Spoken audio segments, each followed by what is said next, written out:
Bismillahirrahmanirrahim. Assalamualaikum. Perkenalkan, saya Yulia Rahman dengan NIM 19053031, konsentrasi akuntansi jurusan Pendidikan Ekonomi, Fakultas Ekonomi Universitas Negeri Padang.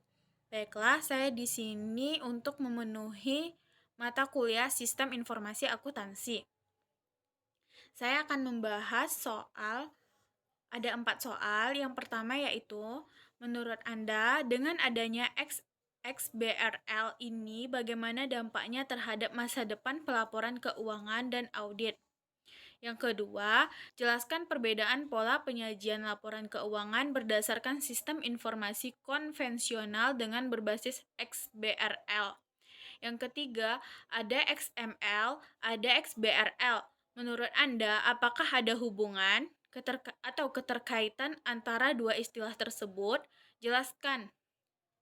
Yang keempat, dalam sistem informasi akuntansi maupun sistem informasi manajemen. Jelaskan.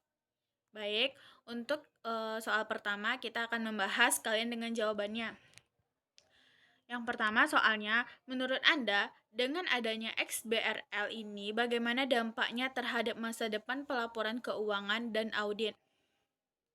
Dampaknya XBRL terhadap masa depan pelaporan keuangan dan audit menurut saya adalah A.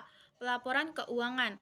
Laporan keuangan dapat mudah diakses dengan XBRL. Laporan keuangan dapat mudah diakses. XBRL dibuat dengan standar perintah yang seragam. Perintah-perintah dibuat dengan pendekatan perintah atau tag, seperti pada saat user melakukan browsing menggunakan search engine. User hanya perlu memasukkan kata kunci dari apa yang ingin ditampilkan. Yang kedua, laporan keuangan dengan standar yang sama dengan perusahaan. Format XBRL memungkinkan laporan keuangan yang disajikan secara elektronik mempunyai standar yang sama antara perusahaan, sehingga memudahkan untuk dianalisis. Yang ketiga, meminimalkan kesalahan input. Sistem pelaporan secara elektronik memungkinkan dilakukan validasi secara otomatis, sehingga meminimalkan kesalahan input. Yang keempat, memudahkan akses informasi finansial terutama bagi investor internasional karena XBRL ini menerapkan suatu standar identifikasi informasi. Yang B, audit. Meminimalkan tingkat kesalahan karena penggunaan tidak perlu mengetik ulang data laporan keuangan. Yang kedua, akses data yang efisien. Yang ketiga, kemudahan dalam pengauditan. Hal ini berkaitan dengan perbedaan kepentingan antara pemilik dan manajer perusahaan yang ada dalam teori keagenan atau agensi teori. Manajer sebagai agen dapat melakukan moral hazard dengan mengutamakan kepentingannya sendiri yang memungkinkan bertolak belakang dengan kepentingan pemilik sebagai prinsipal. Ketidakpercayaan pihak luar perusahaan dapat timbul karena potensi tindakan internal perusahaan dalam menyembunyikan suatu informasi. Dilihat dari pandangan teori keagenan atau agensi teori, adanya moral hazard dari agen dan kemungkinan asimetri informasi telah mendorong dilakukannya pengauditan eksternal. Pengauditan dari pihak yang independen dapat mengurangi asimetri informasi, sehingga mengurangi ketidakpercayaan dari pemakai informasi eksternal terhadap internal perusahaan. Yang kedua, jelaskan perbedaan pola penyajian laporan keuangan berdasarkan sistem informasi konvensional dengan berbasis XBRL.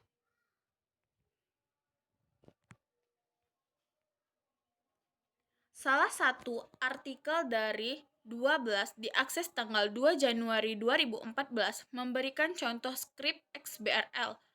XBRL terdiri dari tag pengidentifikasi atau identifying text.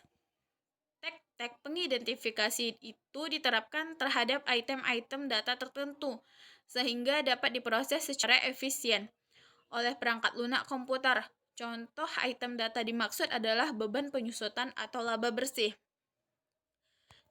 Tag pengidentifikasi juga bisa menyajikan informasi yang lebih kompleks, misalnya angka dalam satuan moneter, angka persentase, dan angka pecahan.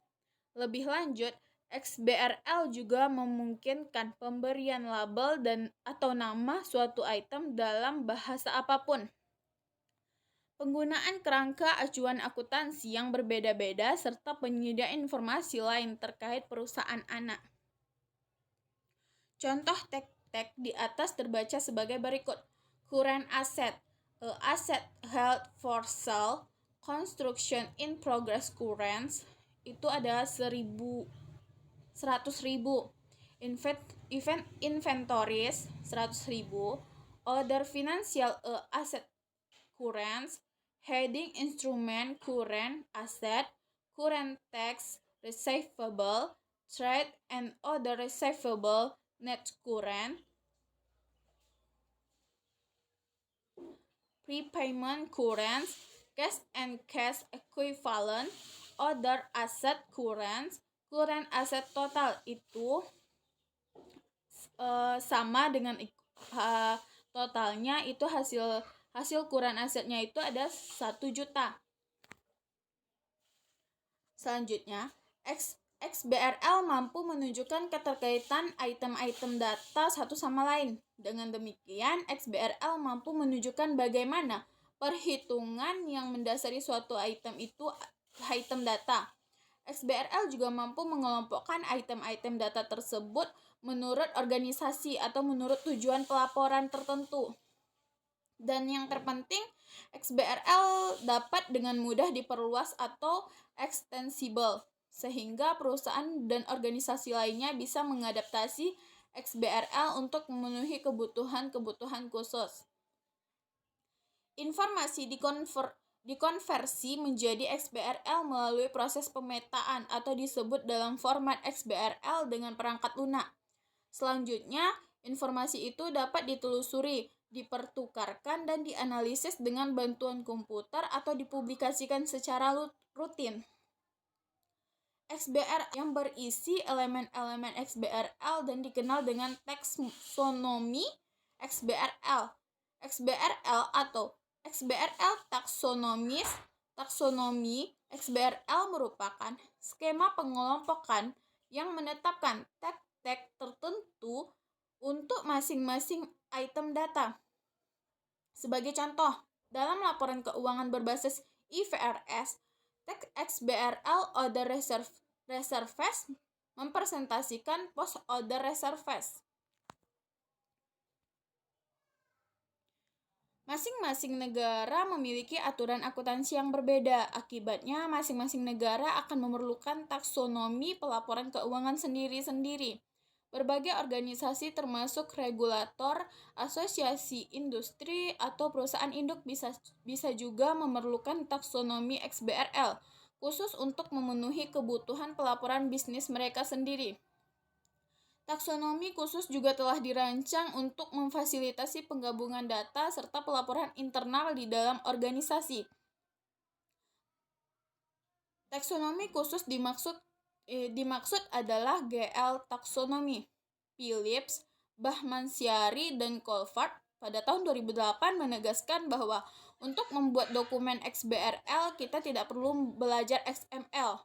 Perangkat lunak lah yang melakukan proses pembubuhan tag dan mengirimkan dokumen XBRL antara pihak yang terkait dalam sistem pelaporan berbasis XBRL.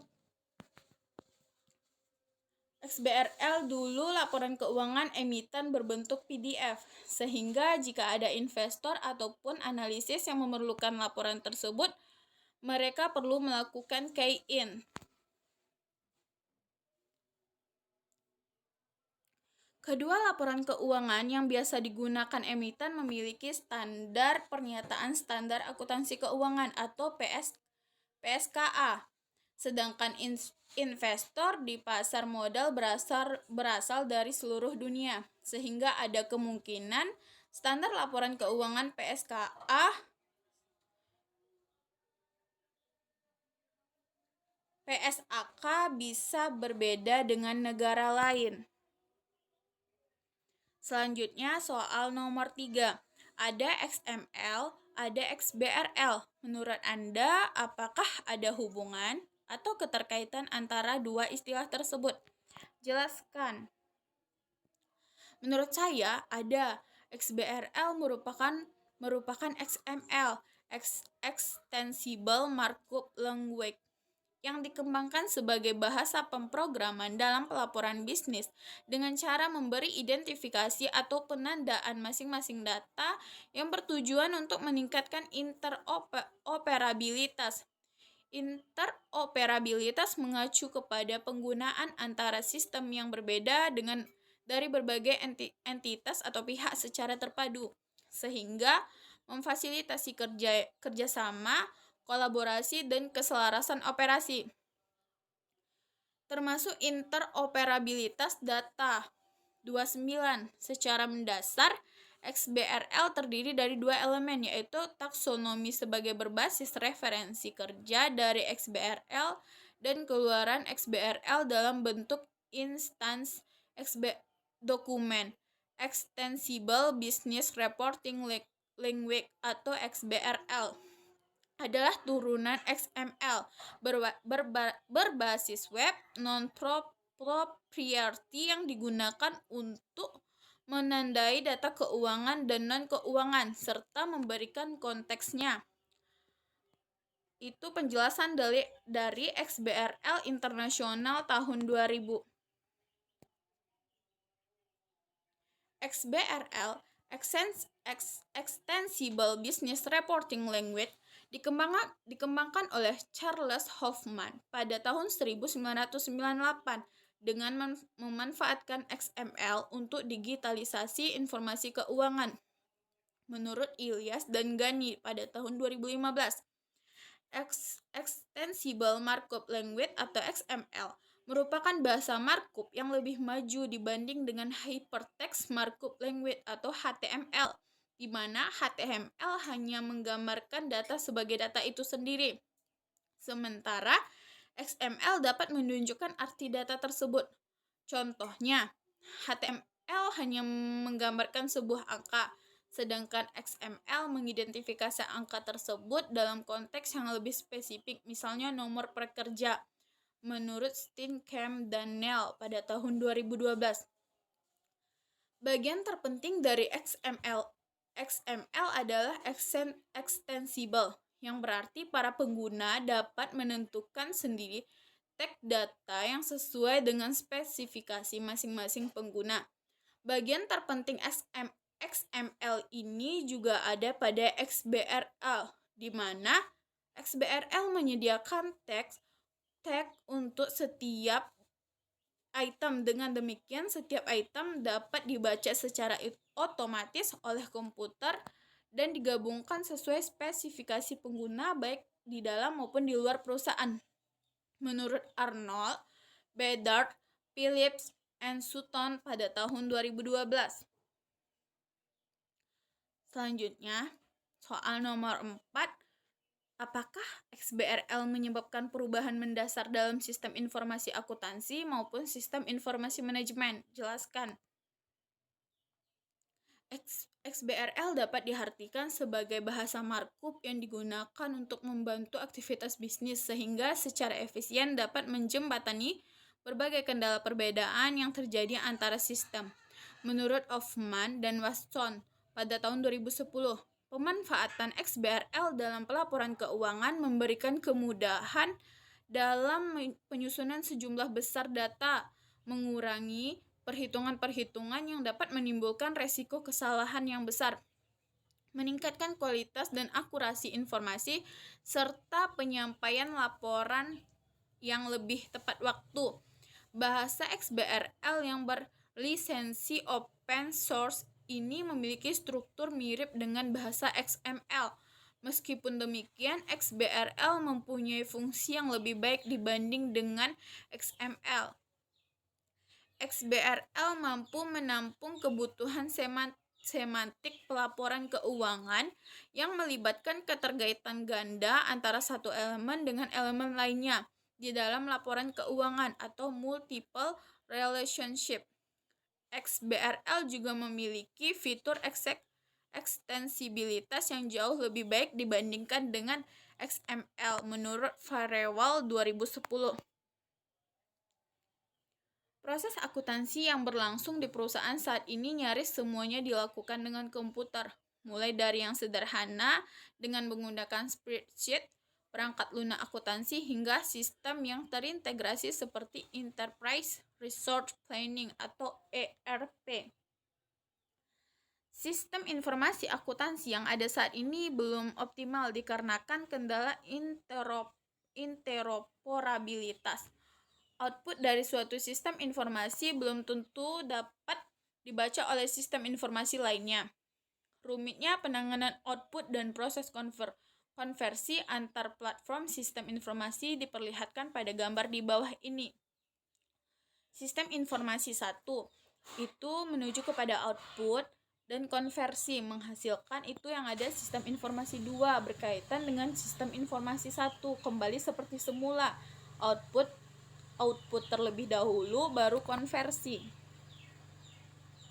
Kompatibilitas antar platform menjadi permasalahan besar dalam pertukaran dokumen. Untuk mengatasinya diperlukan perangkat yang dapat menjembatani berbagai perbedaan tersebut. Perangkat tersebut adalah middleware. Di dalam konsep sistem informasi, XBRL dapat disebut sebagai middleware. XBRL mampu mengintegrasikan berbagai platform ataupun perangkat lunak yang berbeda, sehingga mereka semua dapat berkomunikasi dengan baik satu sama lain. Berbagai proses yang kompleks dalam distribusi informasi dapat disederhanakan dengan menggunakan XBRL seperti yang diperlihatkan pada gambar berikut ini. Sistem informasi 1 itu terdapat XBRL. Sistem informasi 2 terdapat XBRL. Caranya sistem informasi 1 itu ada output. Di dalam sistem informasi 2 juga terdapat output. Secara umum, pemanfaatan XBRL pada saat ini masih berada pada tahap transisi. Kondisi seperti ini sebenarnya belum membawa hasil yang maksimal karena masih melibatkan intervensi manual dan pembuatan dokumen. XBRL optimalisasi dapat tercapai jika XBRL diintegrasikan secara penuh. Dampaknya adalah pada perubahan paradigma pelaporan keuangan dan rantai pesok pelaporan keuangan yang lebih ringkas. Baiklah, sekian hasil dari presentasi saya. Jika ada kesalahan, saya minta maaf. Assalamualaikum warahmatullahi wabarakatuh.